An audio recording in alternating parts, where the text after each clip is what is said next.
Good afternoon, everyone, and welcome to Workshop Second, Building Your First Cardano dApp, a key session in the Cardano Hackathon Asia IBW Edition 2025, with Hack to Skill as an innovation partner.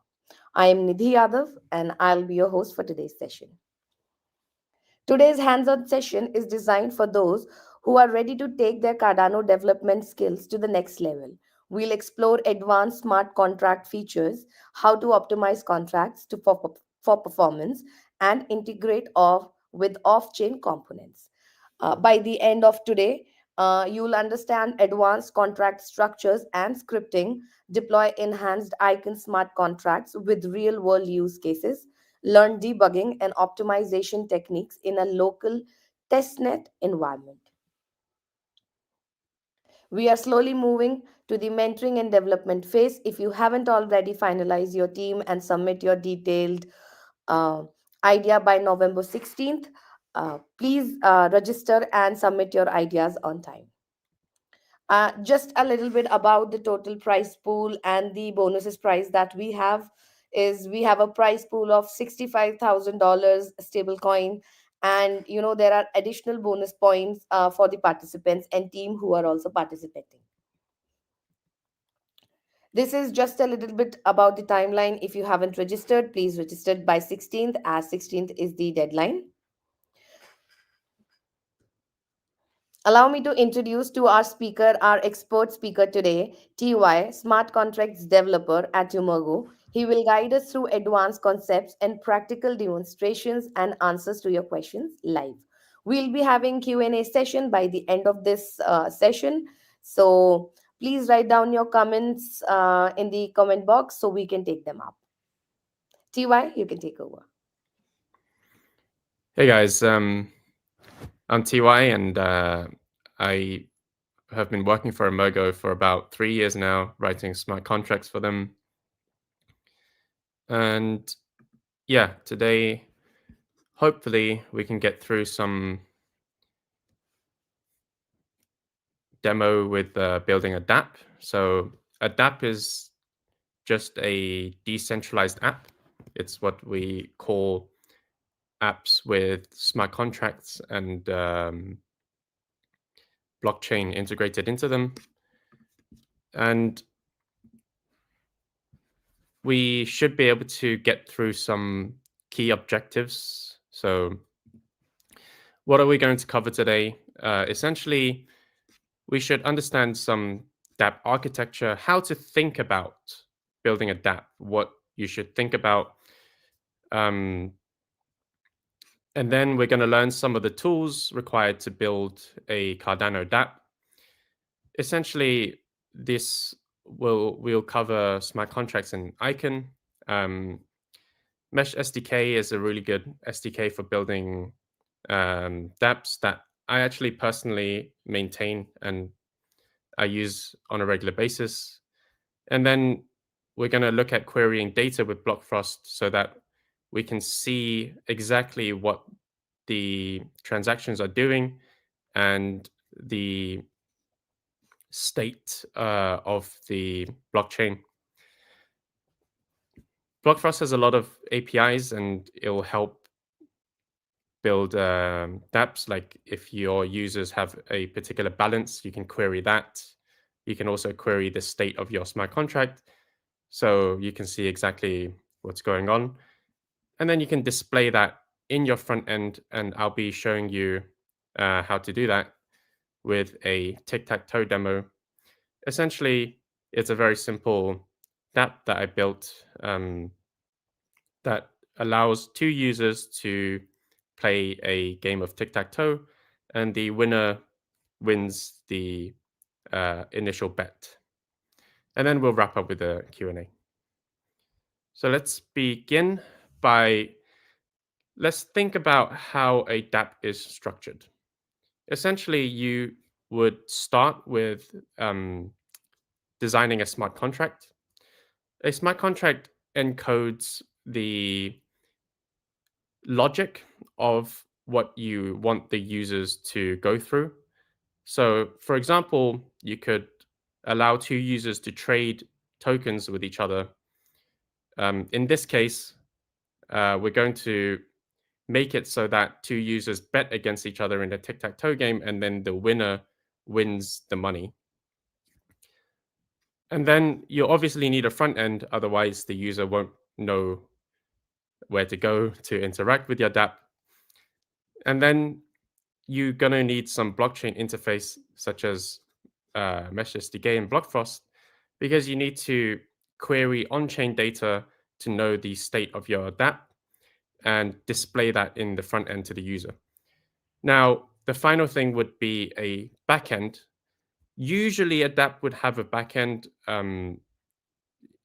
Your dApps usually have some level of persistent data that you need, such as user information, who the user is, their wallets, that sort of thing. But today we won't be making a backend because, yeah, it complicates things a lot, and I wanted this to be simple, but just be aware that usually you would.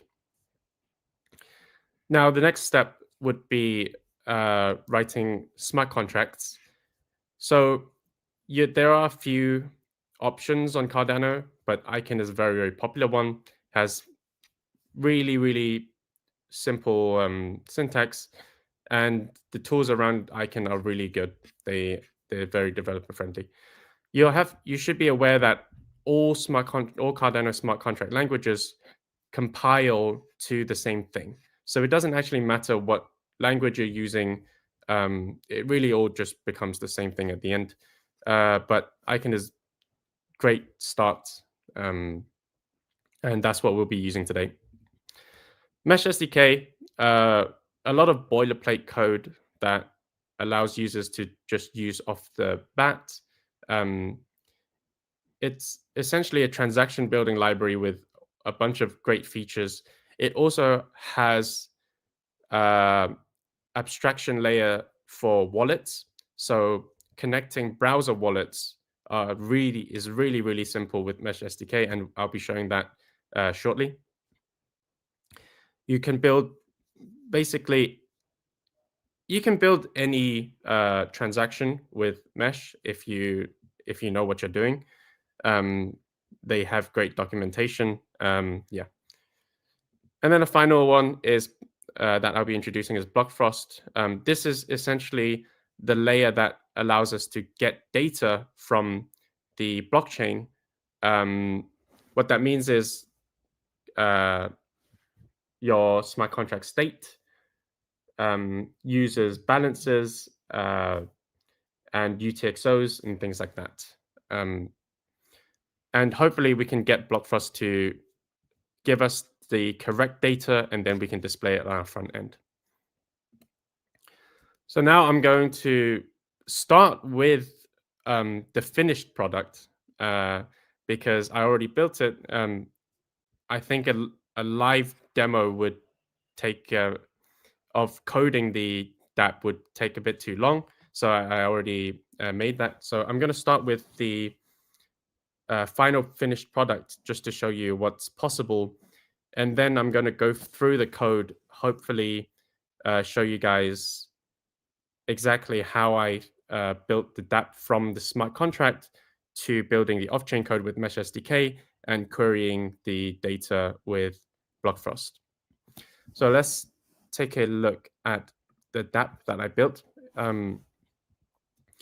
Essentially, the wallet connection is usually the start to a dApp.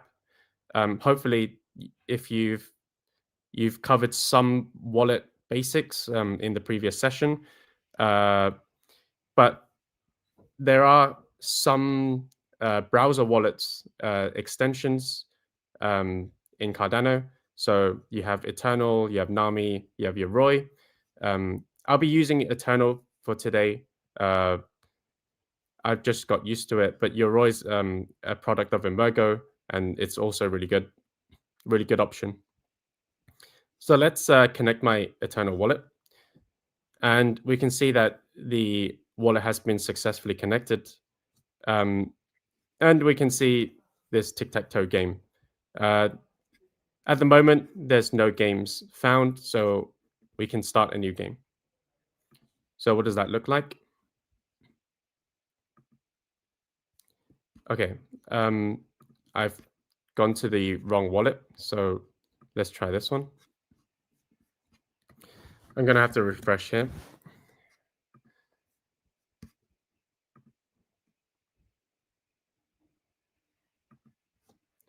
Okay. Unfortunately, something is happening with my wallet and it's not giving me the correct UTXOs. So this is not going to be fun. I'm not sure what's going on. I apologize for this.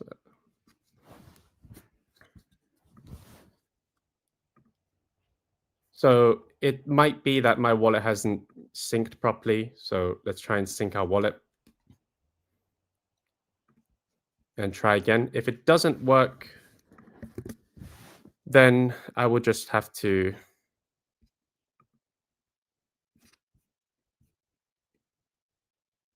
yes. Unfortunately, it hasn't worked properly. So as with the case with these demos, you build them and you think that they should work.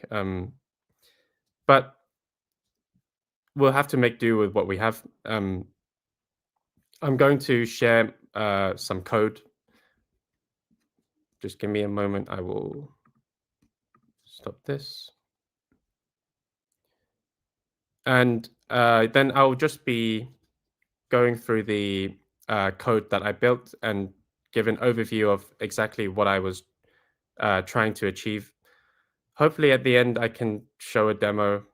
If not, then it's unfortunate, but the code was working yesterday. Yeah, that's just how it goes with these things somehow. Yeah, absolutely. I can do that for us. So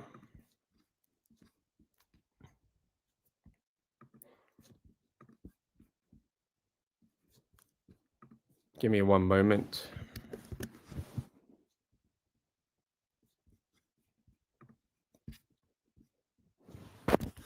Why is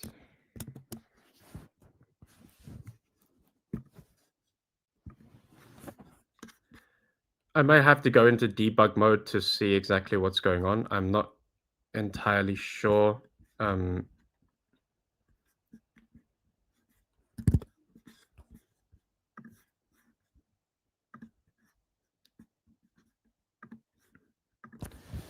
I'm going to share my entire screen so that we can see exactly what I'm doing. Hopefully give you an idea of how the debugging processes works. I think what's happening is that my wallet is not giving me the correct UTXOs and giving me incorrect balances, which is not great, but it does happen. So it's also possible that the fetching game state is not working. So let's just console log the UTXOs and see exactly what's happening here.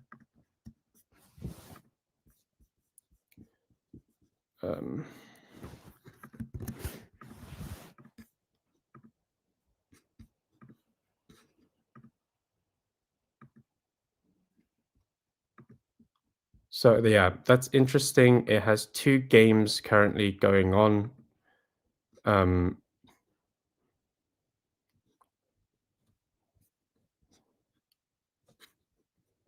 Let's connect the wallet. And the game state is actually in a state where it's game over. I should be able to end game here, but it's not working. Okay, I'm just going to have to throw that out of the window. It's unfortunate. I spent a long time doing this. I wish it did work. But let's take a look at the initial part then. So what does a wallet connection look like in the code? With Mesh, it's actually very, very easy. So we have a browser wallet that you can import from a library called Mesh Wallet.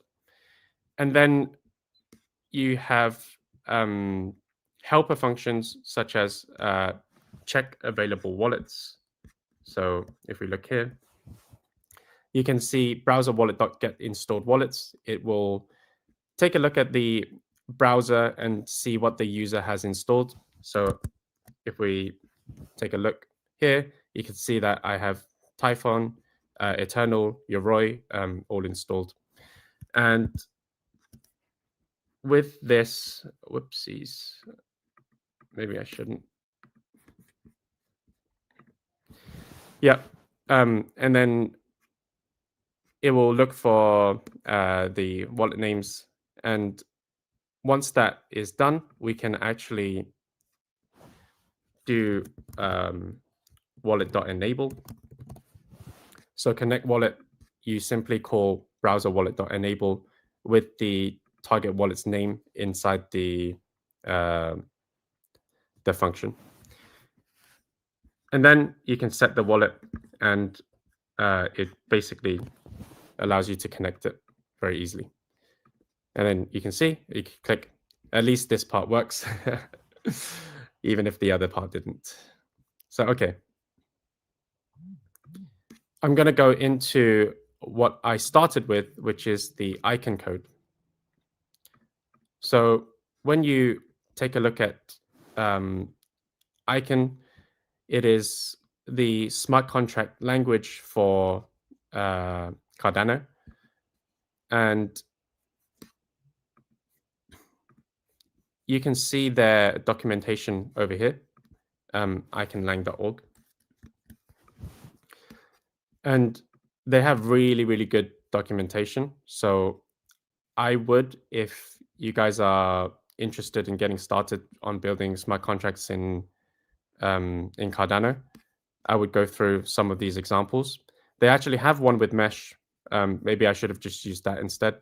But this is essentially what I would do if I was starting in Cardano today. Simply go through the first steps of Aiken and take a look at end-to-end transaction building, that sort of thing. You can see stuff like this, which is something similar to what I have in my own code. So for example, in the front end example, we have start game, which looks like this. And you can see transaction building code, what it looks like with Mesh. It does look quite scary initially, but I assure you that once you get started, it's it won't be a problem. So yeah, Mesh also has its own documentation. You can see Mesh has guides of developing your Web3 app, making a minting, what minting looks like. If you follow through, you should be able to mint a token quite easily. Maybe instead of doing a live demo, I might make a minting transaction with Mesh instead. I think that might be a good idea. So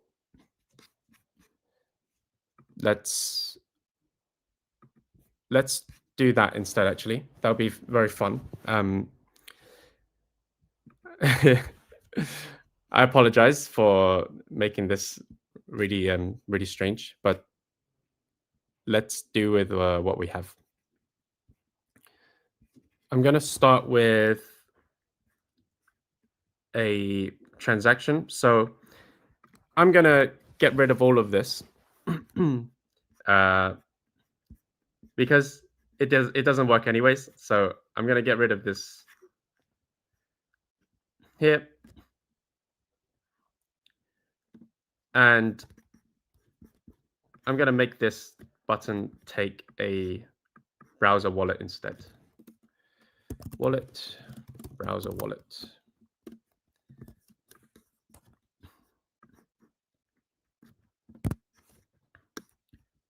And this is going to be fun. I'm basically going to completely recreate my my dApp.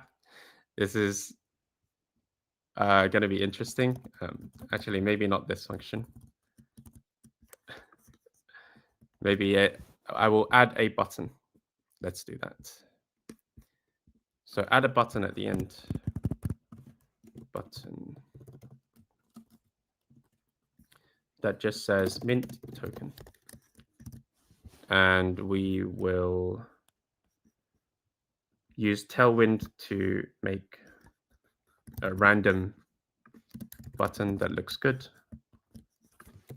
Npm dev.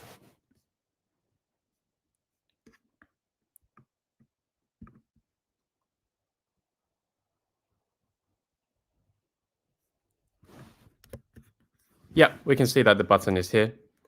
It's looking good. So at the moment, this button obviously doesn't have any utility to it. So let's add some utility to it.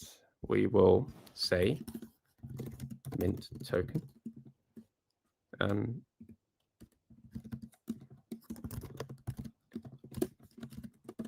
In general, you will realize that you're going to use async a lot, simply because when you query blockchain data, so let's say UTXOs, will await wallet get UTXOs, something along these lines. I'm going to just console log the UTXOs so that we can see, we can have some fun and take a look at what UTXOs I have.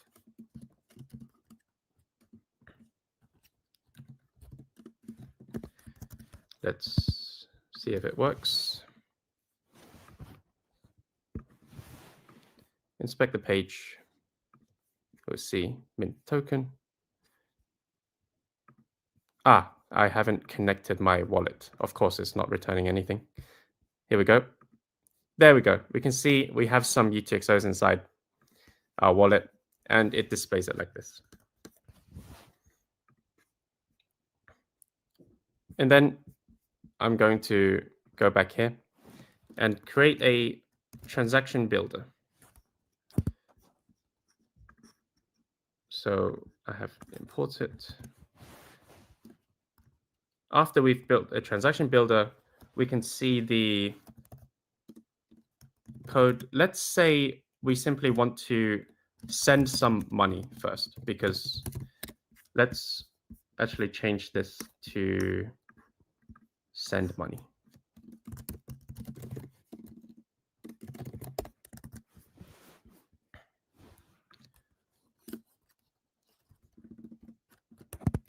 We can do select UTXOs from UTXOs.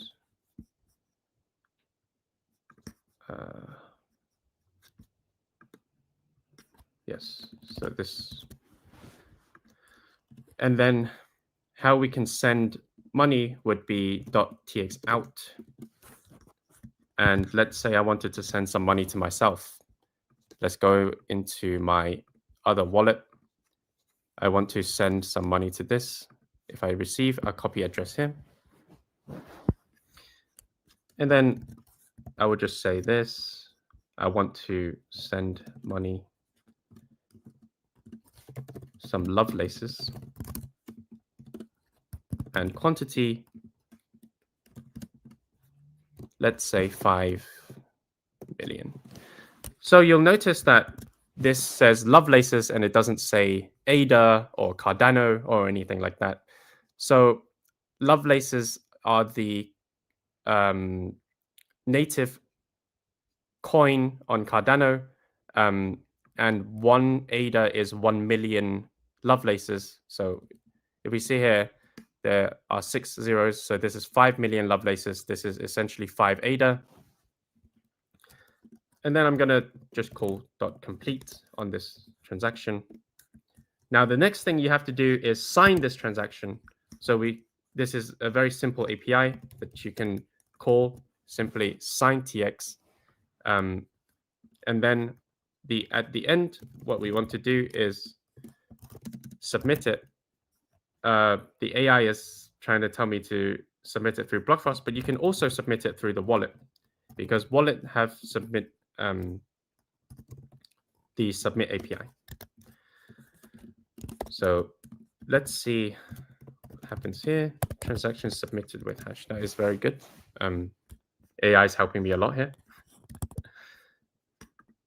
So let's see if this works. I really do hope it works. So let's send basis.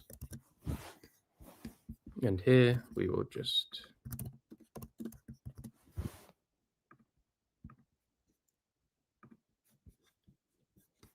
and then I'm going to log back into my first wallet,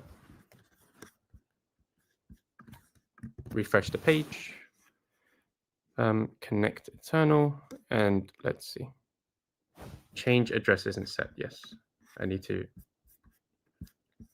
set this change address. Await wallet.get change address. Let's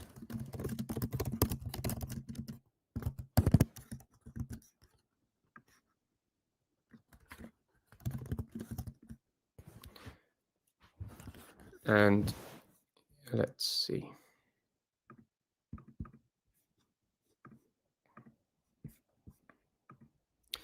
Nice. So we have a pop-up. So we have a transaction that is working. Hopefully, if we can submit it. Yep. So we've submitted a transaction with this hash. And let's see the transactions here. Yep. So we can take a look at the details. So it's sending 5 ADA. So 5 ADA is sent to this new address. You can see that you might find it a little bit weird. Why is there a plus 993 here? That's simply how UTXOs work. So UTXOs have to be spent atomically. So when we spend a UTXO, let's say we have 997 ADA in this UTXO, we have to spend it all. And you can see the 5 ADA goes to my account 2, but the rest of it goes back to my account 1. So you can takes it from account 1, gives some to account 2, and then returns this as change. So that's why when we go here, we can see that change address, this is where the change goes. So we're trying to send 5 ADA, and all of the rest of the money goes back to our change address. So hopefully that was helpful. That might actually be more interesting than a Tic-Tac-Toe game, because the Tic-Tac-Toe game might be a little bit too complicated, because it has a lot of scripts and smart contracts involved. But because I did say that we would be talking about smart contracts, I will show you the code that I made to interact with the smart contracts.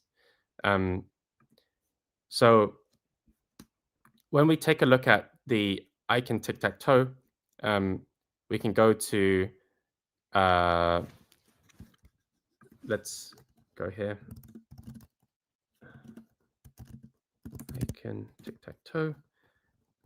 If we delete this file, for example, and then we run Aiken build, hopefully you guys will have Aiken installed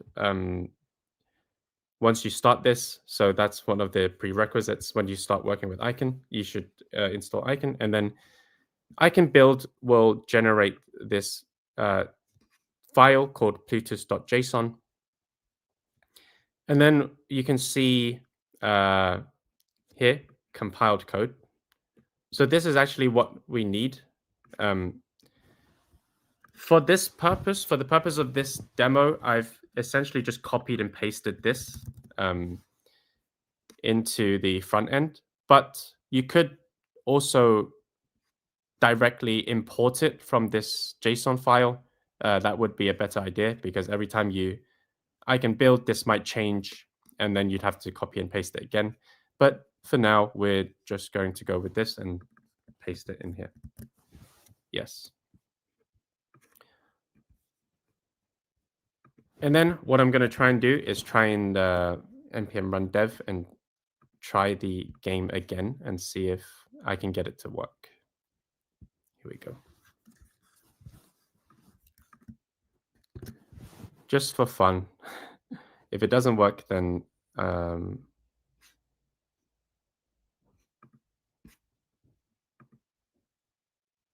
oh, interesting. So now it's working, so we can have some fun and take a look. So let's see.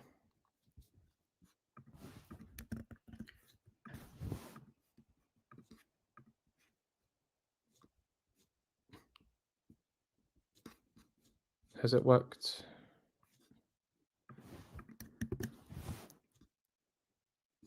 Eternal. Ah, I think there must be a bug in my thing. Essentially, I think I started the game in a weird state here.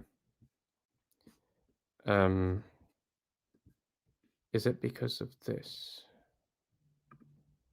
Active game state.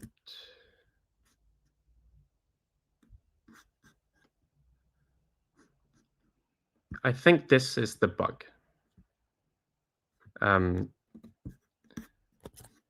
Yes.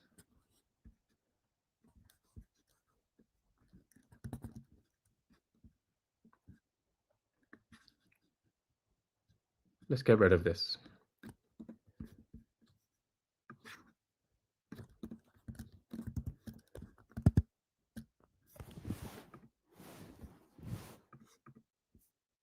Yes, there we go. We can see an active game has been found for us. And finally, we can play this tic-tac-toe game that I spent a long time building for no reason. But let's see. And it has...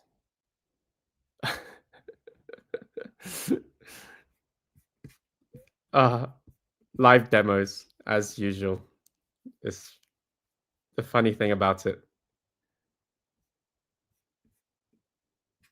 Yes. Okay. That is fine. It happens. Yeah. So let's just go into the code. And we can see that the script cbor is here. That is actually what the smart contract is. This is actually essentially the smart contract inside Cardano and what is actually run. And then you can see something very strange here. So board state datum. What does this look like? So if we go into Tic-Tac-Toe, we can see the board state. This is actually how this type is represented inside TypeScript. So I've just basically copied and pasted it here. It's not really copy and paste, but there's some logic to how this is built. But if you'd like to understand how this works a little bit more, I would recommend going into the Aiken and looking at types, how types are defined. This would give you a good idea on how this stuff works.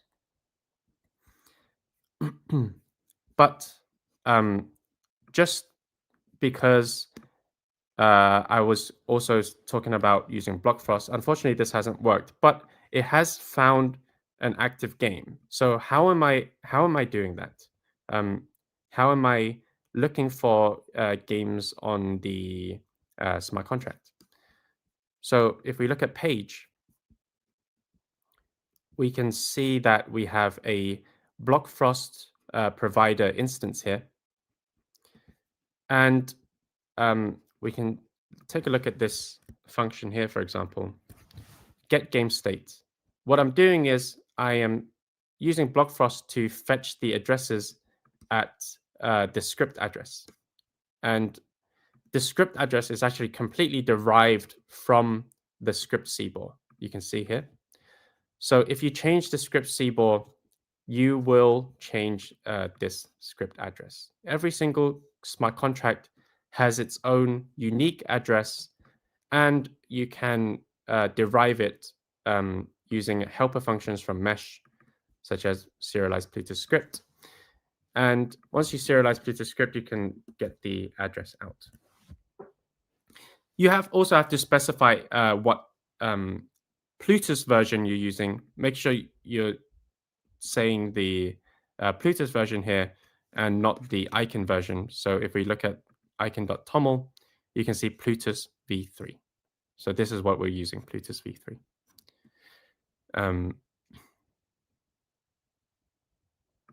Yes. And then what this does is fetches all the UTXOs at this script address. And maybe we can have a little bit more fun and just log it out and see what is in there. Yep, you can see it fetched the UTXOs on chain at this script address. And you can take a look at all the details of this script. You can see Plutus data, hash, how much money is in there, that type of stuff. So this is all really good stuff. It's possible that it's not working because I'm in the wrong wallet. Let's take a look. Yes. Aha! Indeed, I was in the wrong wallet. So we have submitted a transaction on chain, and this is pending at the moment.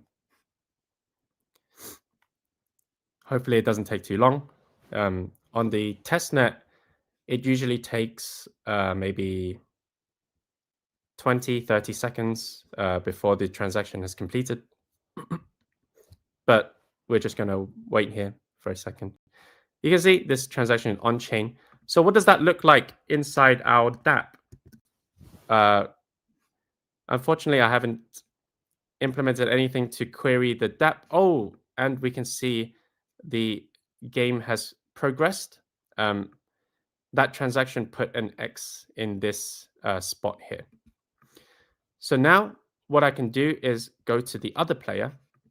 I'm playing with myself, so it's just going to be another wallet. I'm going to refresh the page again and connect with a new wallet. And then I'm going to go here. I realize it's a stupid move, but I just want to do it anyways.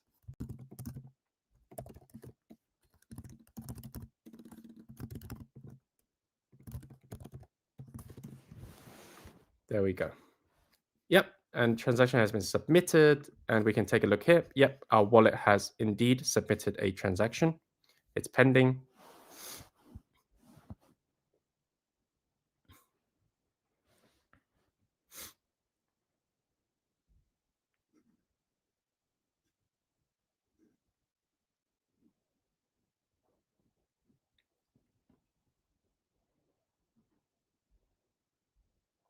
And it's on chain. Nice. It hasn't updated yet, so we're going to refresh and check again. Absolutely, we have a O here. So that's kind of what it looks like when you build a dApp. What happens is users will generate transactions that progress the state of your smart contracts, and you will query the state of your smart contract with Blockfrost like this. Once you set script UTXO, you can see that when script UTXO changes, I set the game state to whatever the game state is through this information. It can pass the datum, and the game cells are set here. And that's how the front end understands to update this, what it looks like here. Just for fun, I'm going to put another cross at this. So if we connect wallet again, hopefully this will work. Yep.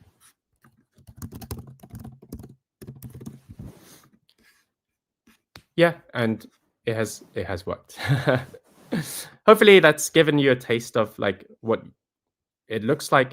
So the dApp interacts with the connected wallet. So I have a wallet state here. When I will store the browser wallet connection in a variable here, and we can send transactions through this browser wallet by a process of transaction building, getting wallet UTXOs and transaction building. And this encodes the off-chain logic to your smart contract. So this is kind of how you would interact with your smart contracts on Cardano.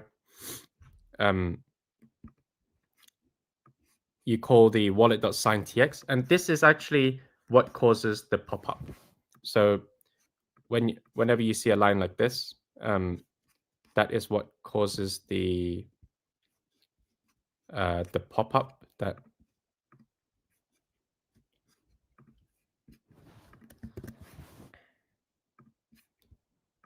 so when we see here, yep. So when you do wallet.signTX, the browser wallet will generate a pop-up like this. You go do your signing password. I would recommend checking what the transaction looks like before signing it, because otherwise you don't know exactly what's going on. We can see smart contract here.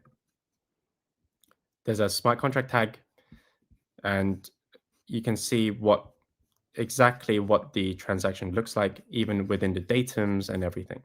So it has all the information for you there. And then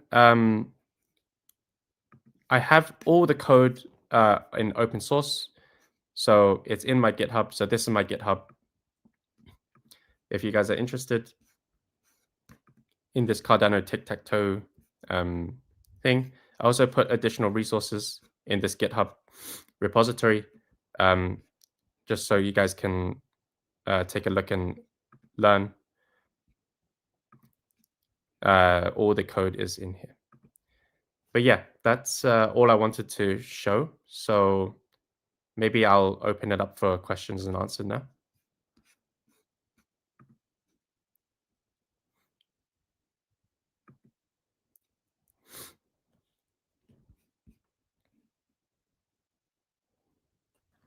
Yeah, I think we do have some questions from the participant. Let me just pin them on the screen for you.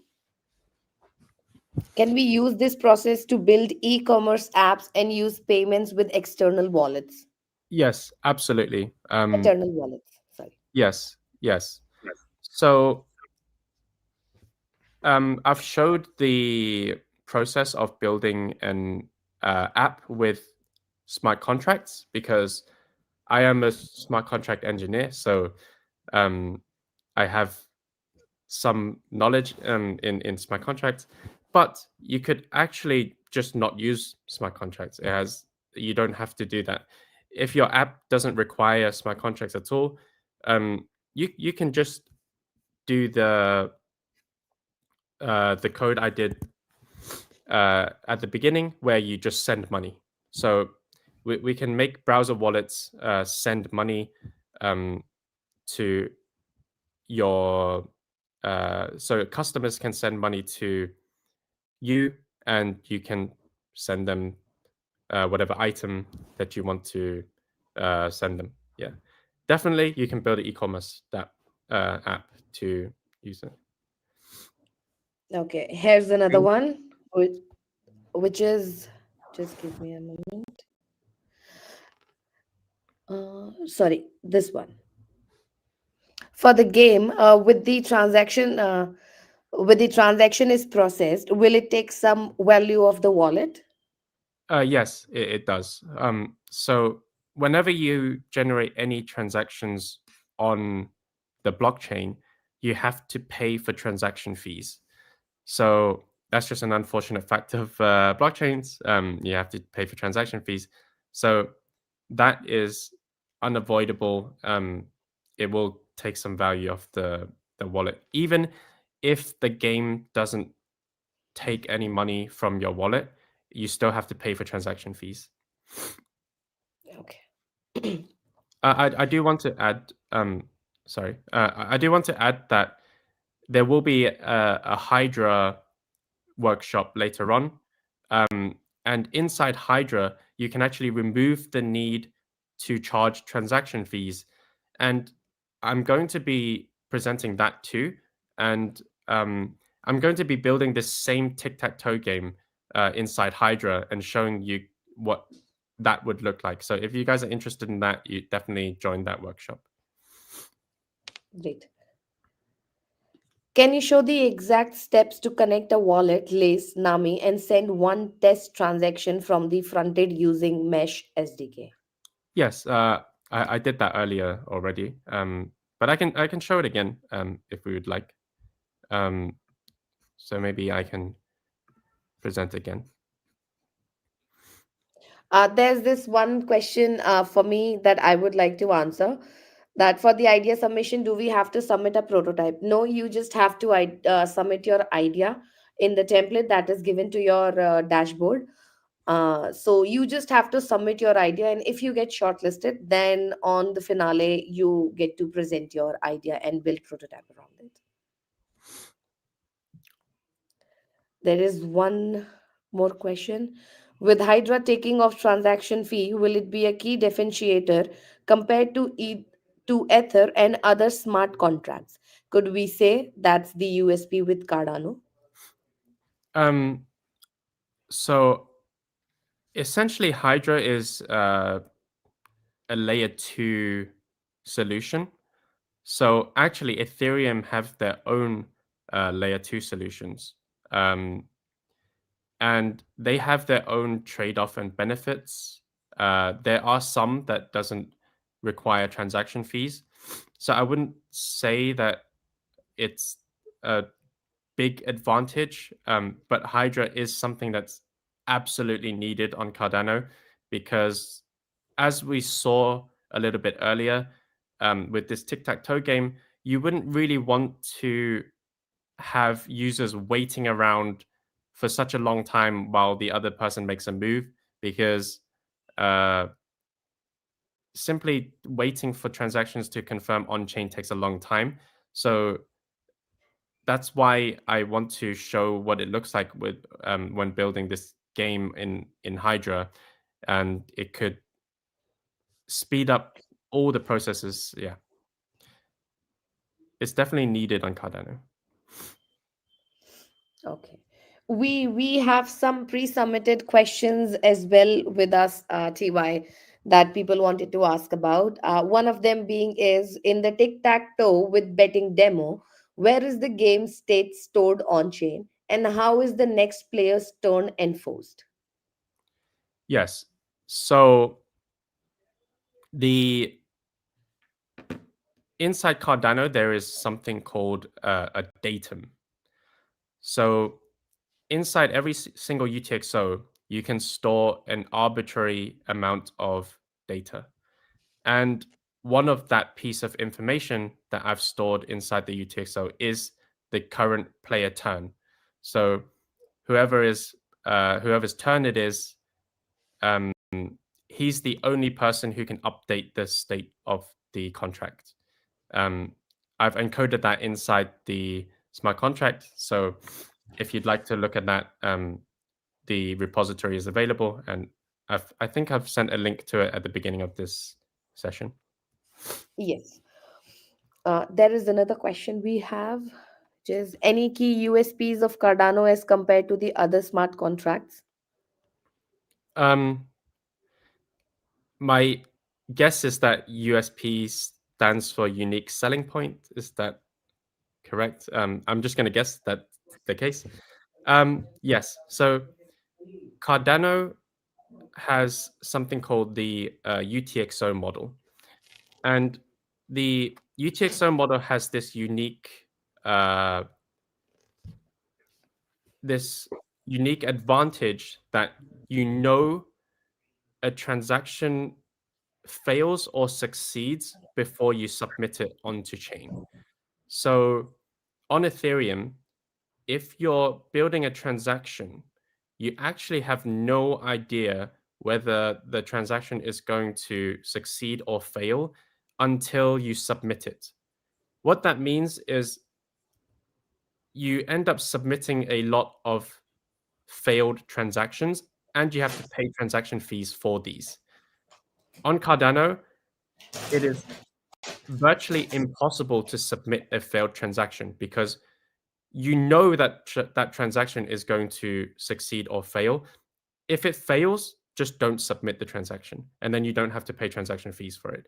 So that's I would say, the best part of Cardano because you're saving people a lot of transaction fees if your transaction doesn't work and you still have to pay for it.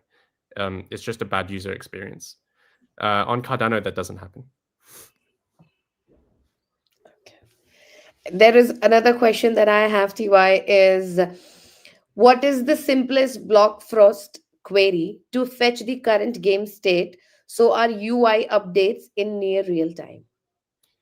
Um, Unfortunately, there's no way to update it in real time because you have to wait for the transaction to get on chain and be accepted on chain, which takes about 10 seconds. So that's why I had to refresh the page every time. Like I would go into the wallet and wait for the transaction to complete and then refresh the page.